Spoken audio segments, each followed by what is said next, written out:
Hi everyone, my name's Andy. I'm going to be doing the ZIVA part of the demonstration today. This is the second one we've done. In the first one, we covered the basics of ZIVA. We're going to do the basics again. Just last time we sort of ran out of time a little bit. We had a really good question and answer session at the end of the last video. So I think this time what I'm going to try and do is sort of bash through the basics of ZIVA now. So in this scene, what I'm going to do is just scrub the timeline a little bit, and you'll see that there's this animated skeleton here. This is the animated skeleton of our character that we're going to be giving away very soon. Here's some results from that character. We called him Mr. Ink. So on your screen here, you can see the fascia, the muscles here, and the fat or the skin. So yeah, the idea with the tutorials is that you'll be able to build this guy. You'll have watch the videos from start to finish and come away with a pretty comprehensive understanding of ZIVA. Yeah, if I switch back to the other scene, you'll see that it's the same animation. Cool.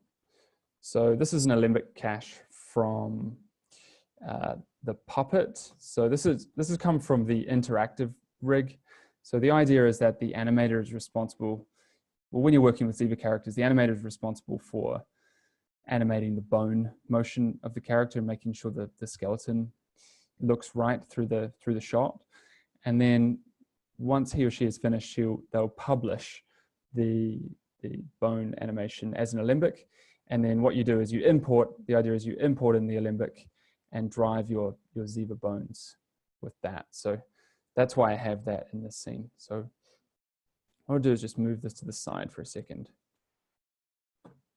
And the first thing I'm going to do is convert this bicep object to a ZIVA tissue. So I'll select it, and then under the ZIVA menu, I'll go to Add Simulation Component, and I'll select Tissue. And you can see we've got some stuff in the scene, one of which is this solver node. And this tells us some information about the system, things like gravity and substeps. The scale of the solver is important as well. So you can see, according to ZIVA, this is 1 meter of simulation space. So you can see that the character is a bit bigger than this. It's probably 1.4 or 1.5 meters tall. And we also got this tetrahedral lattice, this triangular lattice thing around the object, and it's on this lattice that all the forces, all the simulation happens, and the original geometry you had selected is embedded within that. Cool. So if I play back the sim now, you're just going to see the muscle drop in space. So at this point, it doesn't know anything about anything else in the scene. So the next thing I'll do is convert this mesh here to a ZIVA bone. And so with it selected, under the ZIVA menu, I'll come down to Add Simulation Component. This time I'll select Bone.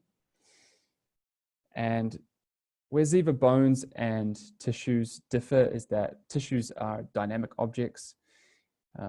They're the elastic solids, and they're driven by the finite element method. And bones are kinematic objects. So basically any way that you can move a mesh in Maya, whether it be a deformer or parenting or a parent constraint, all that stuff is a valid way of driving a ZIVA bone. So in this case, I'm going to use a blend shape from the Alembic. So I'll select the Alembic humerus first, and then the ZIVA humerus, and then I'll just create a blend shape. Deform, blend shape, and I'll set that to 1. And then I'll do the same here. ZIVA. Turn this into a bone first. You can see it worked correctly because we have these draw points here, these white dots on the vertices of the mesh. And if you look in the channel box, we also got some extra nodes. One is this Z bone node. It has some properties about the bone. And then under the ZIVA menu, I'll select bone again. And then I'll make a blend shape as well between these guys.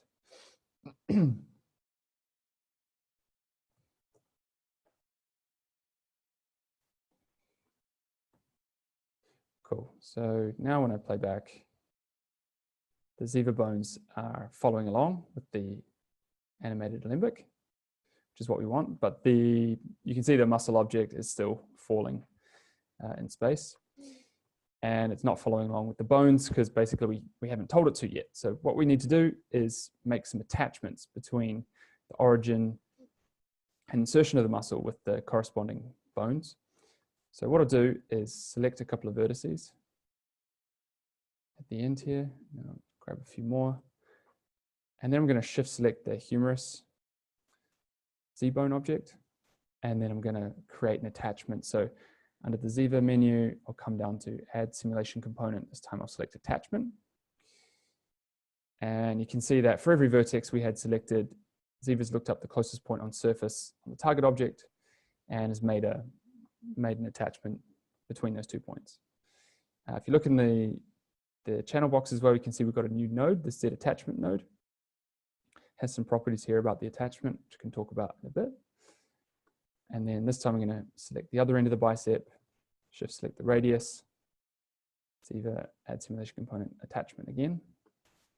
So with the bicep selected now, you can see there's now 2 attachment nodes connected to it. And now when I play it back, you're going to see the bicep follow along with the other objects. Cool.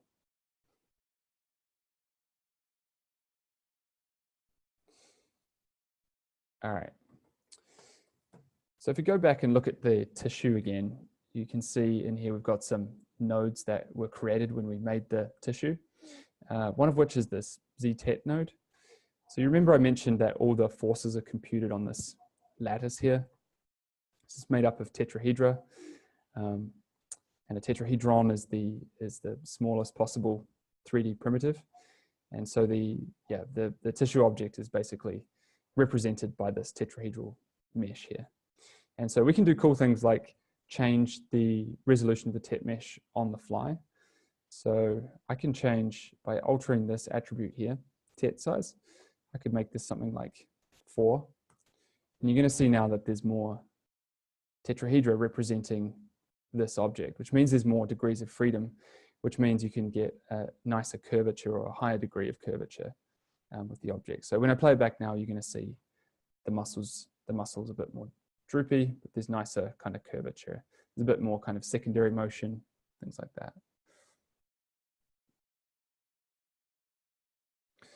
So yeah, the whole idea with this is that the thing that's going to slow down your system the most with tissue stuff is the number of tetrahedra you have in your scene. So what you're trying to do is come up with a value here that represents the motion that you want to get out of the muscle, but it's not so dense that it's going to slow your system down unnecessarily. Cool. All right, what I'm going to do now is I'm going to add the brachialis in here. So I'll quickly select it and then turn it into a tissue. And then I'm going to attach both ends, just like before. Oh. That was my marking menu that I have, by the way. I've like wrapped up a lot of these commands and just put them in a marking menu to make things fast. But I'll just go through the menus for now. And then I can hit G here to redo the last action. And now you're going to see the brachialis follow along. And this is really the workflow for adding tissues. There's no rig or anything that goes into ZIVA tissues. There's no, skinning. There's no blend shapes or anything that go into the tissue objects themselves. And in fact, if you have any deformers piping into the geometry, ZIVA is actually going to ignore that stuff. The other cool thing is that we don't force you to use any kind of muscle primitive object. So you can have any arbitrary geometry and ZIVA is going to ingest it and work with it. And that goes the same for bones and cloth as well once we get into that. Cool. So we actually have another attachment type. We have sliding attachments as well. So what I'll do is select the humerus first, and then I'll shift select the brachialis. And I'm going to use a tool to help me select the vertices that I want. So under the ZIVA tools menu, if I come down to proximity tools at the bottom, and then there's this select vertices. I'll pop open the option box. I'm just going to leave that radius value at 0.25 for now. And then I'll hit select. And you can see that if we go into wireframe that it's picked the vertices between those two bodies, which is kind of handy. And I'm happy with that vertex selection. So I'll shift select the brachialis. And then I'm going to again do the same process. I'm going to make an attachment. You can see it defaults to a fixed attachment because it's red in color. But if we go in and inspect that attachment, the last one I made was the attachment 5. You can change its attachment mode from fixed, and in this case I'm going to select sliding. And I'm also going to change the stiffness of the attachment as well. So it defaults to 1 × 10⁸. Just a quick note on these two attributes here. This is something you'll see in ZIVA a lot, where it's kind of one attribute is broken up into a value and then the number of zeros after the value. So we did that as kind of a convenience thing, so you don't have to manage a bunch of zeros like this. It's a bit more sort of user-friendly. So I'm going to change, I'm actually going to make the stiffness of this attachment 1,000 times weaker. I'm going to make it 1 × 10⁵. And I'm also going to do the same thing between these two muscles. Select those, ZIVA, add attach, oops, ZIVA, add attachment. Yep. Change the type to sliding and the strength to 1 × 10⁵. So now what you're going to see is that the muscles, these three objects, these three bodies are going to stay together a little bit more, but there's also going to be a bit of play between the objects. They're going to be allowed to slide against each other and move sort of independently. The other thing you can do is add a cache to your scene if you want to be able to scrub the timeline. At the moment, you can't scrub the timeline because it's a simulation, so it's time dependent. But if you add a cache, so under the ZIVA menu, cache, add.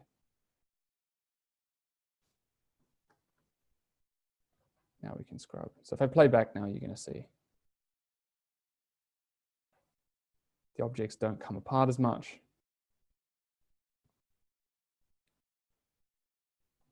And now I can scrub the timeline as well because of my cache. And if you look closely, you can see that because I changed the stiffness to make it a fair amount weaker than the fixed attachment, you can actually see that the attachment is lengthening. So it's not really strictly trying to preserve its length at rest. It's allowed for a bit of play in there, which if you wanted to make that a lot tighter, you could change that value.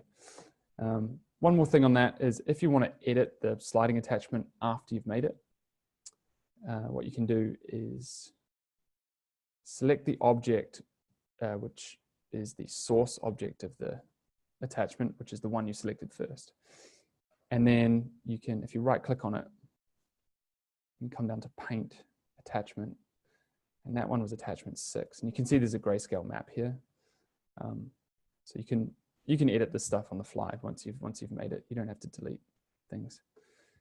It'll take a float between 0 and 1 on this map. So you can see as I smooth it now, it's multiplying the transparency of the proxy pair, which is kind of cool. It's a nice little feature.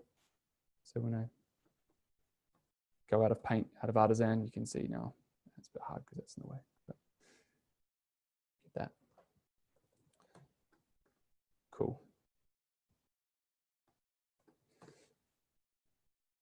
So yeah, I apologize that I'm bashing through this quite quickly. I'm just conscious that we ran out of time last time, and everybody's time is really valuable, so I don't want to get too bogged down in this stuff. Next thing I'm going to add is muscle fibers. So as you know, muscles are packed with fibers that do all the work. When you contract the fibers, it allows you to do stuff like lift things and walk and that sort of thing. So we can represent that with ZIVA. Just close that window for now. And I'll also close this Alembic. I'll hide that. So with the bicep selected, I'm going to go into the ZIVA menu and I'm going to go down to add tissue property. And this time I'm going to select fiber. If I just switch to default material mode to make it a bit more obvious, you can see that Ziva's tried to guess at the flow of the tissue object that you had selected. So what it does is it does I think it's a PCA or PSA analysis, and it paints this map called endpoints. So just like with attachments, you can paint maps on fibers as well. So if I right click on the mesh, come down to paint Z fiber, if I select endpoints, you see that there's one vertex at this end painted completely black, and there's one vertex at this end painted 100% white, and everything else in between is 0.5. If I change this to 1 and change the paint mode to that one, and then if I just paint this part of you can see that the fiber flow is quite nice. Apart from here, it gets a bit confused.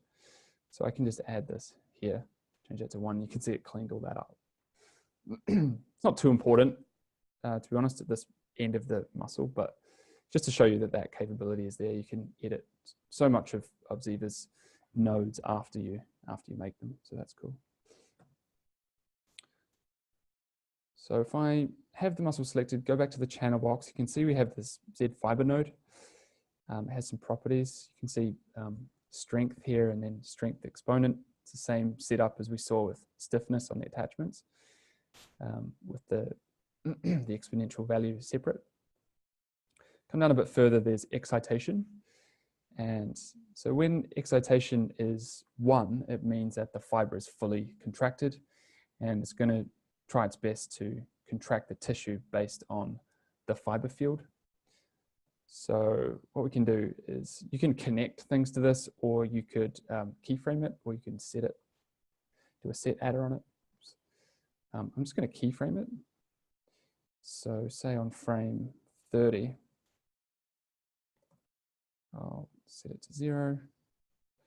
And then on frame 40, oops, set it to 1. And I'll clear the cache. And so now when I play this back, you're going to see the muscle contract on that frame. So you can see the shape of it is now different. There's no sag in the muscle. You can see right there. The other cool thing is that the color of the fiber will change to tell you that it's being contracted. So this is a cool debugging feature as well, because if your fiber strength is too weak to fire the muscle, you can still debug it, because you'll know that the muscle's firing, so you know that part's working, and that if you're not seeing any shape change, you may just need to increase the strength of your fiber. So, you know, if you're working on shots, you could go through and keyframe every time the elbow bends, you could keyframe the fiber to make it contract like that. But in reality, that's not very efficient. So what you really want is there's a draw thing on there. How did I do that? Oh, it's gone. What you really want is to be able to fire the muscles automatically. So we can do that in Ziva as well. Just delete those keyframes. Change that to 0. Clear the cache. Cool. So if I go into the Ziva Tools menu now, with the tissue selected that has the fiber on it, I go into the Ziva Tools menu, and then under meshing, actually, there's this create line of action curve. And I select that, and it makes a curve based on the endpoint map that we looked at earlier. It's nothing special about this curve. It's just a 2-point CV curve. You could make it manually if you want. You can have as many CVs as you want. All we care about is the length of it, basically, or the changing length of it. So what I'm gonna do is actually pull out the end of one of the ends, so that it just becomes a bit clearer what we're trying to do. And then I'm just going to do some really basic Maya rigging, and I'm going to rivet on some clusters to the bones. So rigging and form cluster, and then same at the other end. And then I'm just going to use our old friend, the rivet script, to parent that under there. Do the same at this end.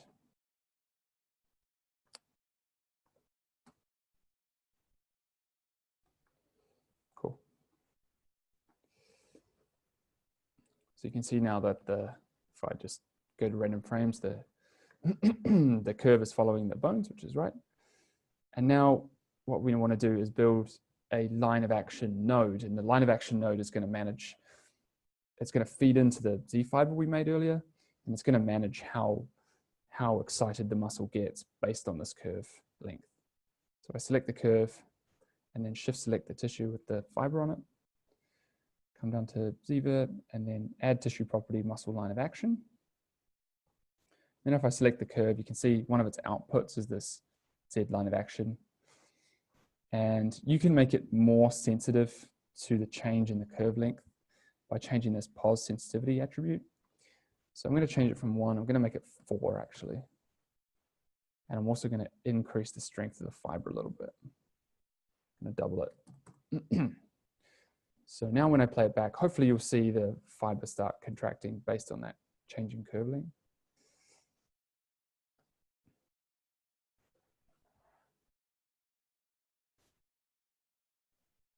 So you can see as the elbow bends, not only does the color of the fiber change, but also the shape as well.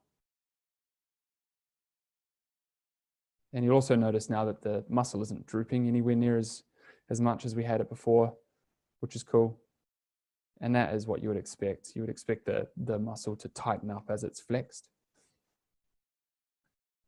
And now what we can do is go ahead and we can actually fire the brachialis based on the same curve. So under the ZIVA menu, add muscle fiber, select the curve, shift select the muscle with the fiber on it, ZIVA menu, add muscle line of action, clear the cache.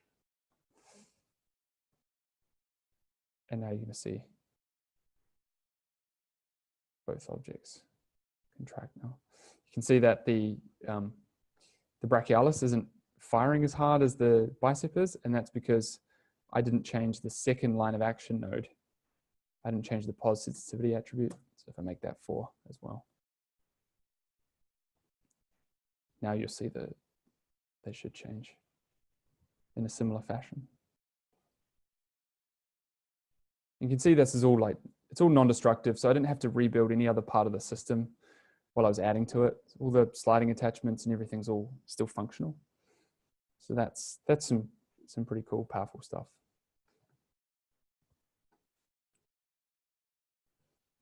All right.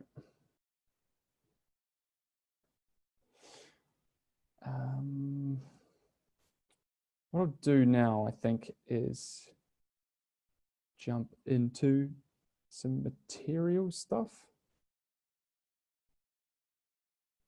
So I have this scene here. And in this scene, it just has 2 bones at either end, and it does that. And so you could think of this object here as being maybe the hide of an armored rhino or something like that, or maybe it's a specific, uniform or something like that with armored plates. And what I'm going to do is use ZIVA's paintable materials to make these plates preserve their shape and have the area between the plates bend, make it weaker. Cool. So I'll convert this object here to a tissue. You can see this is just a shell. This is not a closed volume, and the cool thing with ZIVA is it doesn't have to be. It'll just ingest any mesh that you have. So with this object selected under the ZIVA menu, add simulation component tissue. You can see we've got the tetrahedral lattice again. I'm going to change the tet size down to 4, maybe 3, like that. And so if we look at this object, we look at the channel box, you'll see one of the nodes we haven't talked about yet is the Z material node. And this tells us some information about the tissue object or the elastic body. This attribute here, Young's modulus, is, you can see here that it's the exponential value is separated as well.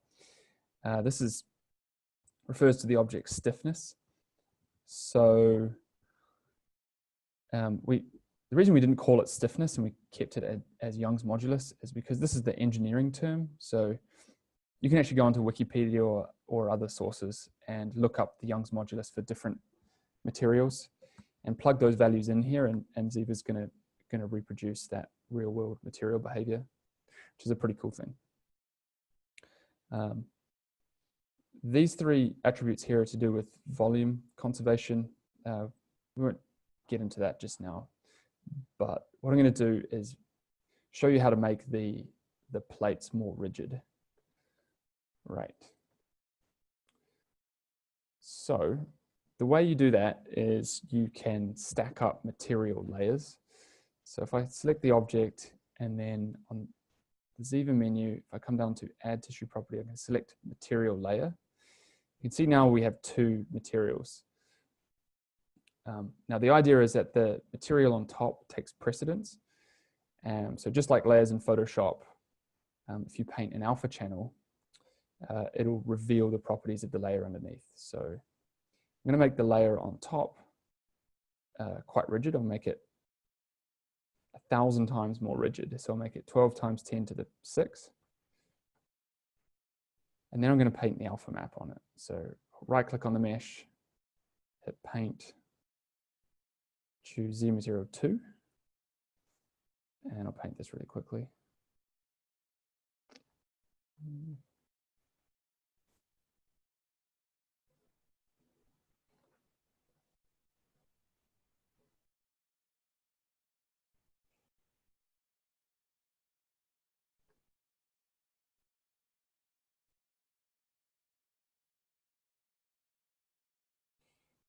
Paint that super precise.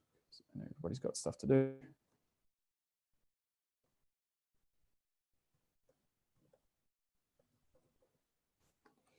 All right.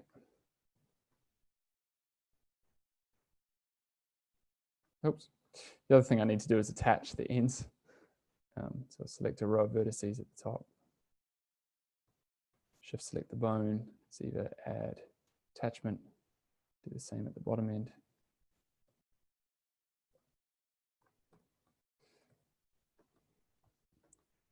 And then play that. Right. You can see that the attachment is coming away here. And what we're going to do is really amp up the attachment strength, so make it 10 times stronger at both ends.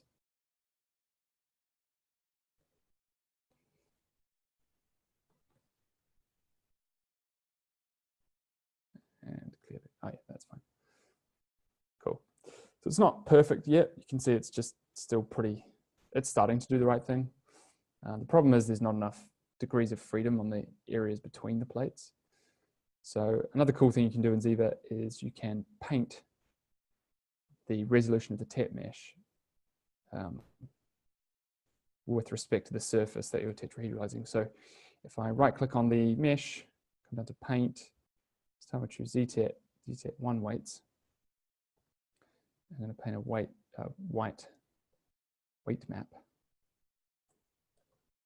through here.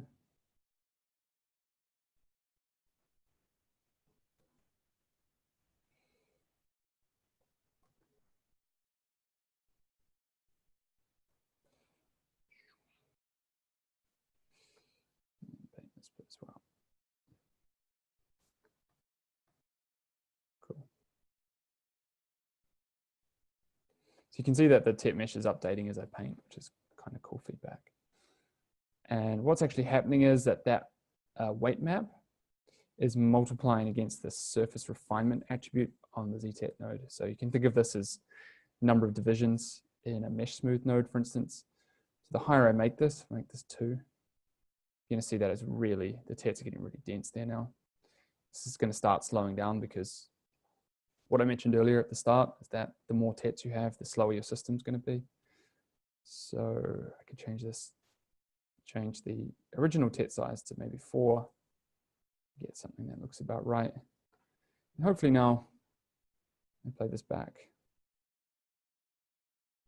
You can see that the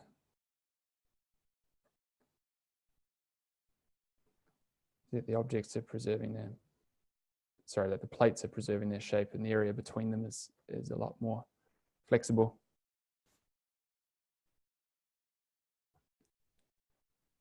So yeah, that's just a cool feature, and it's a really useful one for doing things like skin, and I don't know, you could do military armor or anything like that. And there's no limit to the number of materials that you have on here as well. You can change things like density if you wanted the plates to be more dense, or you wanted, I don't know, two of the plates to be more dense. You can do that as well, just by stacking up these material layers. So yeah, it's a cool feature.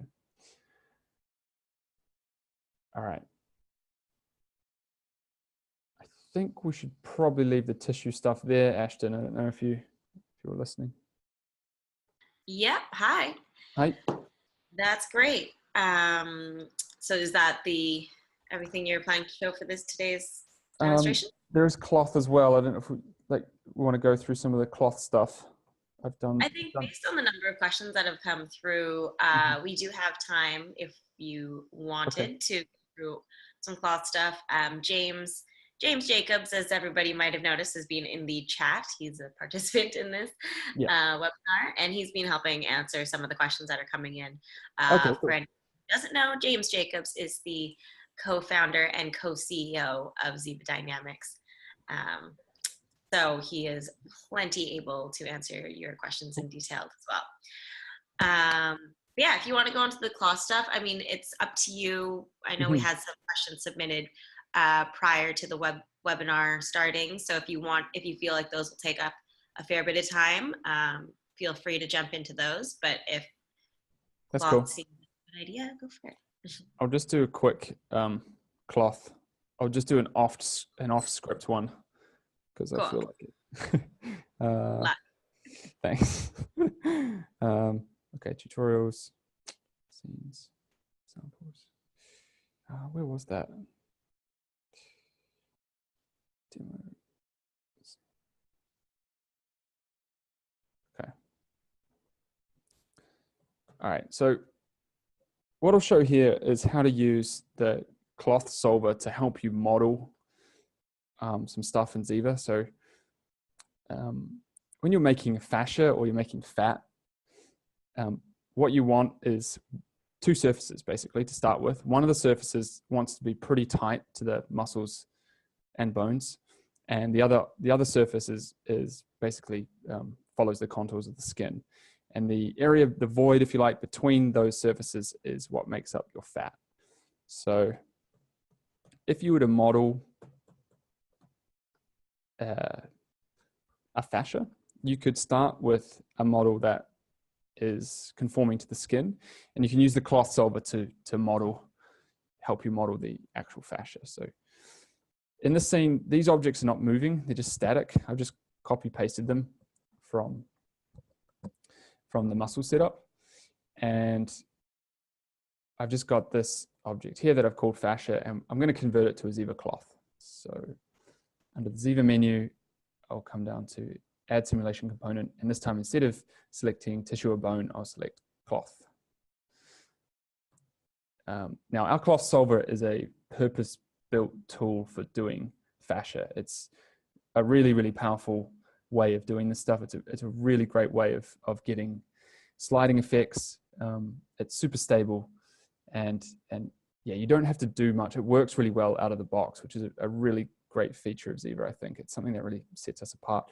So on the cloth node, or on the cloth, just like with tissue, you get a Z material node, and all of these are to do with stiffness. Then you have an attribute about density, and then I'm just going to leave all this at default. And then we have these two attributes here. One is rest scale. And what rest scale is going to do, it defaults to 1, which means there'll be no change on the mesh. But if I make it, say, a value of 0.8, what it's going to do is change the rest scale or rest length of all the edges that make up the cloth mesh. So if I change it to, say, 0.8 now, and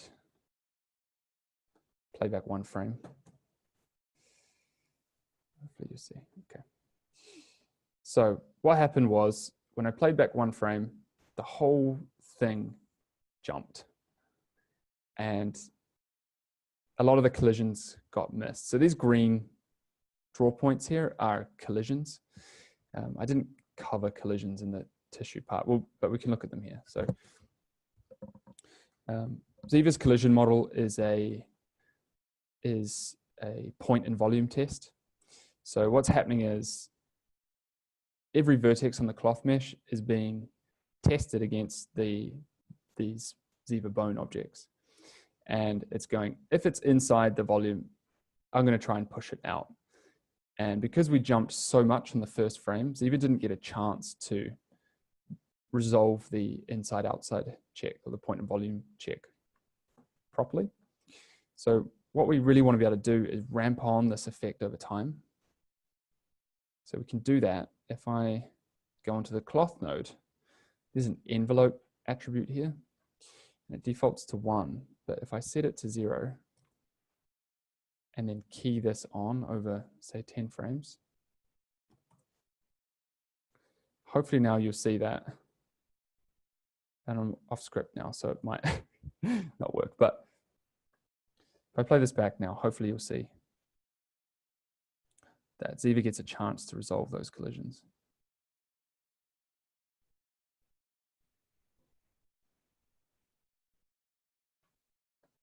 So jump out there. And if I scrub now, you'll see the cloth solver's doing its thing. And it looks like it's missing those ones, but if you go into wireframe, you'll see that it's only a tiny bit of penetration there. And that has to do with the strength of the contact stiffness. So just like stiffness with attachments, there's also contact stiffness, which tells ZIVA how hard you want to push the bodies apart. And so the only issue is you'd say, oh, make this as high as possible, right? Because you don't want any penetration. The only issue with that is with very high values, we're working with a physical numerical system. So with high values, you're going to end up potentially introducing instability into the system. So you're trying to get a value that gets the job done without introducing instability, basically. So you can see, though, that while this is cool, it's not, we're losing some of the detail between the objects. Maybe it's best if I go into wireframe, X-ray. You can see that you're effectively getting a hull here. So because the edge lengths are tightening, it's almost like a rubber band, and if you put your rubber band around 2 wrists and then stretch it out, you're going to get kind of a straight line. So what we can do is apply a force in the normal direction of the entire cloth mesh, and that's going to work with rest scale to push the vertices back in, and hopefully we'll get the right effect. So if I go back to the material node and set pressure to something like 80, and then I'm going to set the keyframes afterwards, so hopefully it's a bit more clear. 20. I'm going to set the envelope to 1 there. So after the first 10 frames, it's going to come on.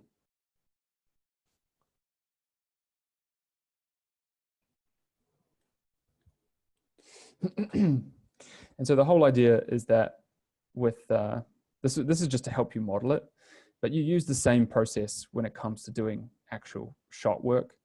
So you have the only difference being that you have the bone objects would be animated. So you still have rest scale and pressure and all that kind of stuff, but it's those values are keeping the fascia onto the muscles and the bones as they move around, and that's how the fascia works.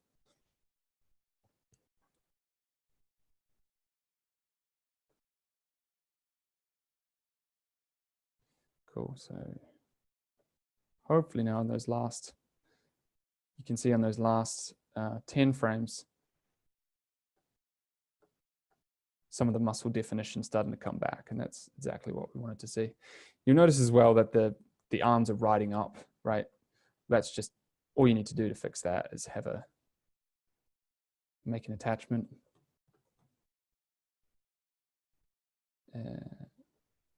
At the border edges like that. And then that's going to stop it from riding up like that. Cool. That is what I want to say about that. There's one more thing I'll talk about with collisions, because we didn't talk about them in the tissue part, is that on the solver node, there's this attribute here called collision point spacing. And what this does is, you can see if we, oh, I've made an attachment now. If you're, what it actually does is effectively adds more resolution to your mesh. So you can see here that there are, if we zoom in, there's more green points than there are vertices. And so what's happening is for every 0.008 square units on the mesh, ZIVA's putting a collision lookup point. And that way you can sort of artificially up-res your objects, if you like. So you get much more robust collisions without having to deal with geometry that's super dense. So that's a really interesting feature you want to be aware of. You have to be careful with it though, because if you go too low on this stuff, you'll blow out your RAM, because it's a lot of points to maintain. If you look in, as you're solving stuff, incidentally, if you look in the script editor, I think it will tell you how many, num contacts will tell you how many collision pairs there are. So once this value starts to increase, you will get too high, then you get into RAM issues. But yeah. So I know there's a lot of questions about cloth and how you can use it to model. So hopefully that's useful for you guys.